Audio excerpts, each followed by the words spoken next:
እኔ እስካሁን ይሄ በሽታ ሲጥለው ስራ ሄዶ ሱቅ ላይ ዕቃ አነሳለሁ ብሎ ሄዶ ወድቆ ነው ያገኙት። እኔ የለሁም። ከዛ ጀምሮ ሰው ነው የሚያሳክመው። ይሄን 4 ዓመት በሙሉ ሰው ነው የሚያሳክመው፣ ማንም አያሳክመው። እኔ ቀው የለኝም። 600 ሺህ ብር ነው የሚጠይቅህ አለኝ። 600 ሺህ ብር ቀርቶኝ አሁን 6 ሺህ ብር የለኝም። አሰላሙ አለይኩም ወራህመቱላሂ ወበረካቱ። ድና የተከበራችሁ የቻናሌ ተከታታዮች እንዴት ናችሁ? ከኔ ጋር አልሐምዱሊላህ ረቢል ዓለሚን።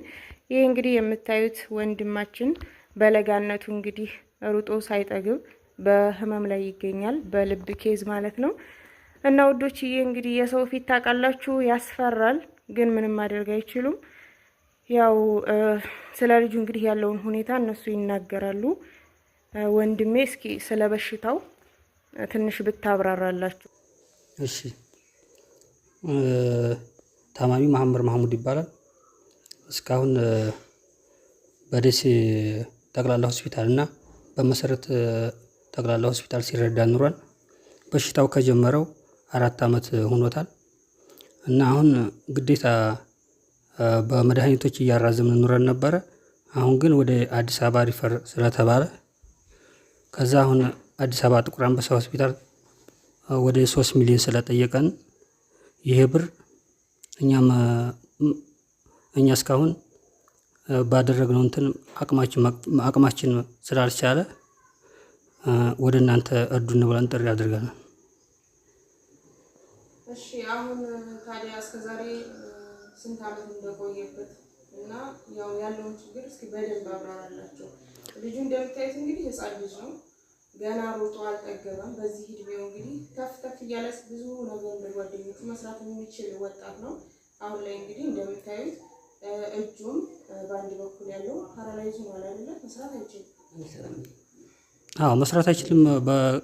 በቀኝ ጎኑ ያለው እጁና እግሮቹ ፓራላይዝ ናቸው እና በሽታው ከጀመረው 4 ዓመት ሆኖታል።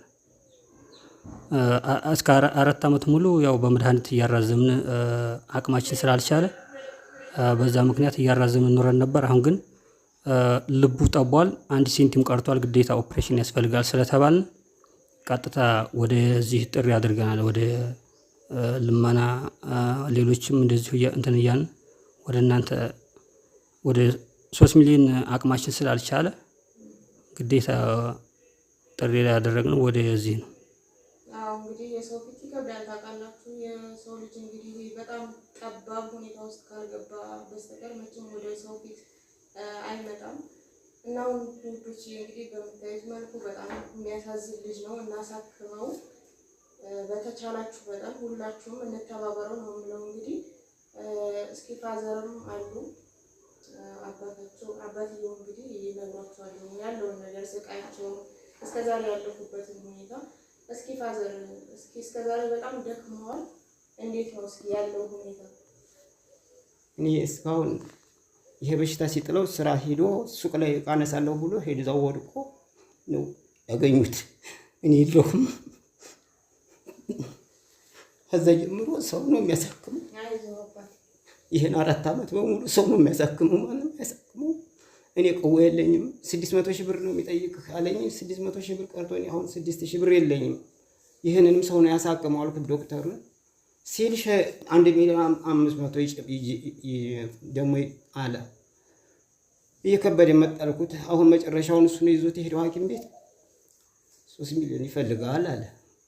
ምንም የምችለው ነገር የለኝም አልኩ እና ምን የማድረገው ነገር የለኝም። ከወንድሞቼ አባቶቼ ከእናቶቼ በስተቀር ማንም 5 ሳንቲም እንደሌለኝ ማንም ሰው ያውቀዋል።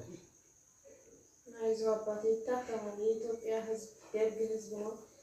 እዛም አረብ ሀገር ያሉ እህቶቻችን እንግዲህ ይረዱታል፣ ይታከማል። አብሽሪ አይዞህ ዱዓ ነው።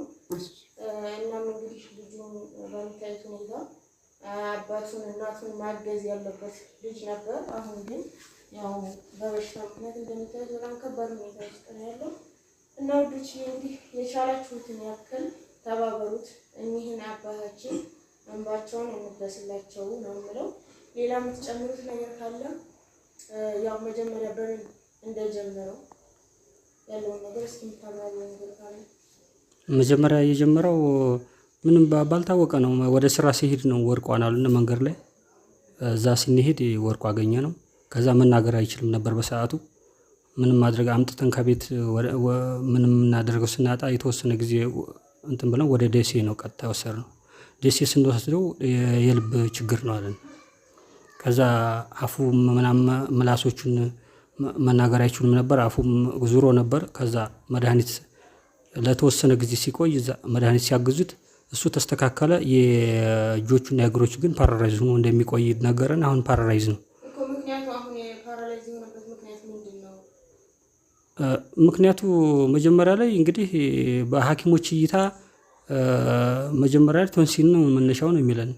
እንግዲህ መጀመሪያ ላይ መነሻውን አናቅም እንደው ሲሄዶ ሲወርቅ በስተቀር ያው ስራ እየሰራ እየተቋቋመ እየሰራ የነበረ ልጅ ነው። እንግዲህ በጅብሰም ስራ ራሱን እያስተዳደረ ቤተሰቦቹን እየረዳ የሚኖር ወንድማችን ነው። አሁን ላይ ደግሞ እሱ እንደምታዩት ከሰው እጅ ላይ ወድቋል። ትልልቅ ሰዎች ናቸው ቤተሰቦቹ እና እንርዳው፣ ወንድማችንን እናግዘው፣ እናሳክመው። ነገ ትልቅ ደረጃ የሚደርስ ልጅ ነው፣ ገና ህፃን ነው እና ይህንን የምለው እንግዲህ ውድ ቤተሰቦች ሁላችሁም የቻላችሁትን 5-10 ሳትሉ እገዟቸው ላሉ ልጆች እንግዲህ የሚጨምሩት ነገር ካለ በቃ እንደዚህ ሁሉን ነው እኛ የምንለው። ሀዘር የምትሉት ነገር አለ? እኔ የምለው ነገር የለኝም። የኢትዮጵያ ህዝብ ዙሮ አይሰክንም፣ ይረዱኝ። አሁን ከሰው ትከሻ ወረቀ። አሁን ደግሞ የባሰ ሆነ። እንግዲህ ከአላህ ጋር ወንድሞቼም እናቶቼ እህቶቼ ይርዱኝ። ወይ ተደርሳለሁ እንዴ ከሆነ ያው እስከዛሬ ድረስ እንግዲህ ለመኖር ነው። ያው መድኃኒትም እየተሰጠ ያለው ብዙ ገንዘባቸውን ጨርሰዋል። ብዙ እስካሁን ድረስ አድርሰውታል። እንግዲህ 4 ዓመት ሙሉ። ከዚህ በኋላ ደግሞ ከአቅማቸው በላይ ስለሆነ ወደ 3 ሚሊዮን ተጠይቀዋል እና ውድ ደጋግ ኢትዮጵያኖች እገዙን እላለሁ። እንግዲህ ይህንን ይመስላል። ለሁሉም ሰው እንዲደርስ ላይክ እያደረጋችሁ ሸር እያደረጋችሁ ተባበሩን። ነግበኔ ነው መቼም ችግር ማንኛችንም ቤት ውስጥ ይገባል። እኔ ወላሂ በጣም ነው የእሱን ስሰማ በጣም ነው የፈራሁት፣ ለራሴ ማለት ነው።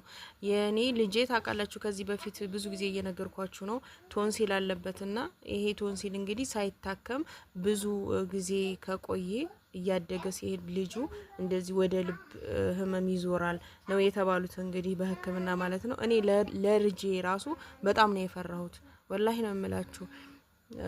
የሚያሳዝን ሁኔታ ነው እና ይሄ ህፃን ልጅ ገና በለጋነት እድሜው እንደዚህ መሆኑ በጣም ነው የሚያሳዝነው። ልብ የሚነካ ነገር ነው።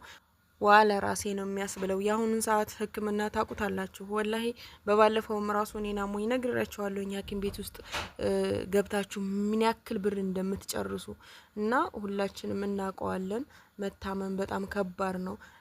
እስካሁን ድረስ ለፍተዋል፣ ብዙ ገንዘባቸውን ጨርሰዋል። ነገር ግን የልጃቸው ህይወት አሁንም አደጋ ላይ ነው። የልብ ጥበት ማለት እንግዲህ አስቡት። እስካሁን ድረስ ይሄ ልቡ ጠቦ አፍኖ እንዳይገለው ነው ማራዘሚያ መድኃኒት እየወሰደ የቆየው እና ይሄንን ደግሞ የሚያቋርጥ ከሆነ እስከ ሞት የሚያደርሰው አደጋ ይደርስበታል ማለት ነው እና ውዶችዬ ሁላችንም እንተባበረው እላለሁኝ። 5ም 10ም ብትሆን ለነሱ ይጠቅማቸዋል። እስካሁን ሲያሳክሙ ኑረዋል፣ ገንዘባቸውን ጨርሰዋል። አሁን ግን አልቻሉም። ሰው ፊት መቆም ከባድ ነው እና የንግድ ባንክ አካውንትም የአቢሲኒያም የሂጅራ ባንክ እዚህ ላይ ያለ ለጥፌላችኋለሁኝ። ከስርም ኮሜንት መጀመሪያ ላይ ያስቀምጥላችኋለሁኝ። በገንዘብ ያልቻላችሁ በዱአችሁ አግዙት፣ እንርዳቸው እላለሁ ውዶችዬ። እንግዲህ አላህ ከኸይረኞቹ ያድርገን።